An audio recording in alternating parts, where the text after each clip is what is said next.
Hello বন্ধুরা, আজকে আমি আলুর ভর্তা বানাবো। বৃষ্টি হচ্ছে বাহিরে, এখন আলুর ভর্তা দিয়ে ভাত খেতে খুব ভালো লাগবে। এই যে এখন আমি মরিচ নিয়ে নিলাম, মরিচগুলো ভালো করে ডলে লবণ দিয়ে ভালো করে ডলে নেব। ভালো করে ডলে নিলে মজা লাগবে। কি করব, অনেকে তো অনেক কিছুই খায়, কিন্তু আমি ভাবতেছি আজকে আমি আলুর ভর্তা দিয়েই ভাত খাবো। সেই জন্য আলুর ভর্তা বানিয়ে নিলাম। এখন পেঁয়াজটি দিয়ে দেব। পেঁয়াজ দিয়ে ভালো করে ডলে নিব। ভালো করে ডলে নিলে মজা হয়। পেঁয়াজটা দিয়ে ভালো করে ডলে নিব।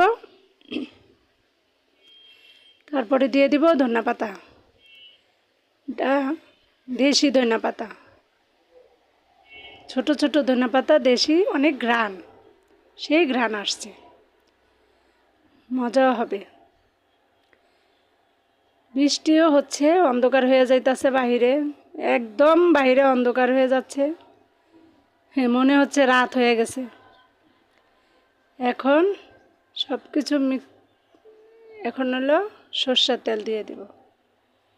সরিষার তেল দিয়ে তারপরে ডলে নিব, ভালো করে ডলে নিব। হ্যাঁ, ভালো করে ডলে নিলে মজা হয় এবং খেতেও মানে ফ্লেভারটা ভালো করে মিক্সার হবে। একটু রেখে দিলাম, একটু ঝাল বেশি হয়ে যাবে তো একটু রেখে দিলাম। এখন আলু দিয়ে এই তো ডলে ভর্তা বানিয়ে নিচ্ছি। ভালো করে চেটকে মেখে নিতে হবে। ভালো করে চেটকে মেখে নিলে এখন আমি সেই আলুর ভর্তা দিয়ে গরম ভাত খাবো।